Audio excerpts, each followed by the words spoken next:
Hello and welcome to the Iron Juggernaut 10-man normal mode. This is an absolutely fantastic boss and I hope you enjoy it as much as I did. So let's jump right in. You'll need 2 tanks, 2 to 3 healers and 5 to 6 DPS. I'd suggest taking a 3rd healer given that this fight has such high tank damage and the DPS requirement for this fight is not very high at all. This is a 2-phase fight. The boss has an energy bar showing how close it is to a phase change, and you have no effect on this energy, it's just completely for show. In phase 1, the boss will need to be tanked facing away from the raid, with everyone else loosely spread around the area.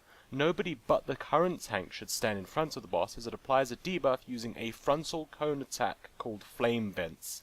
Tanks will need to swap at around about 3 to 4 stacks, usually after a wave of crawler mines. The boss will use crawler mines to summon little crawler mines that will move out a bit from the boss in random directions and then burrow into the ground. After a time they will explode, dealing massive damage to the entire raid.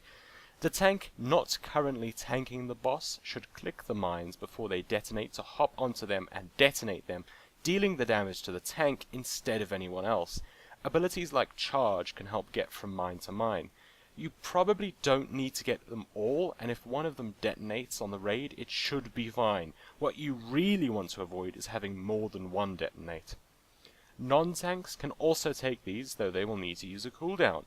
The damage is physical, so players with higher armor, such as tanks and plate DPS, will have an easier time, but damage reduction cooldowns like dispersion can also be used. Mortar Cannon creates a large red circle under a random player. A giant ball of painful fire is about to land there, so get out of it. It is survivable though, it's a better idea to just not get hit by it, so get out and stay out of the red circle of doom.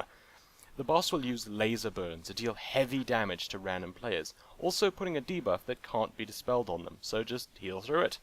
Borer Drill creates lines of spiky, rumbly ground, which you should avoid because it hurts. After the boss's energy bar reaches full, phase 2 starts, the boss will enter siege mode and will not need to be tanked and can also not move. The boss will still use crawler mines, which, seeing as it can't be tanked, both tanks can take the mines. Aside from the mines, the boss uses a few other abilities. It deals constant, unavoidable AoE damage to the entire raid. It will also cast Shock Pulse, which will knock all players back extremely far, so everyone should position themselves against a barrier or wall near to the boss so that they don't get knocked too far away.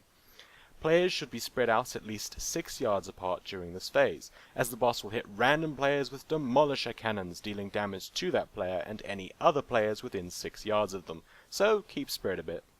During this phase there will be puddles of tar everywhere. Don't stand in these because it hurts and it slows you.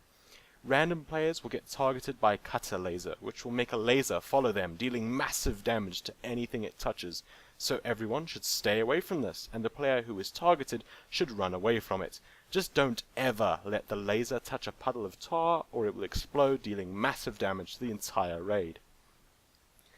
Once the boss's energy bar is depleted, phase 1 will start again, and this will repeat until you kill it, or it kills you. So, don't stand in stuff on the ground. Players with high armor should take the mines or use a cooldown. Stay spread out a bit. Make sure to have a wall against you for the knockback. Don't stand in the laser. Don't let the laser touch the tar, and don't stand in the tar. This fight isn't particularly difficult, and is in general a very forgiving encounter, and your group can probably get away with mistakes that might spell a wipe on other bosses. I enjoyed this fight, and I hope you do too, so good luck and have fun. You know what? Knockback might just be the secret of time travel. I've seen it knock a few people into next week.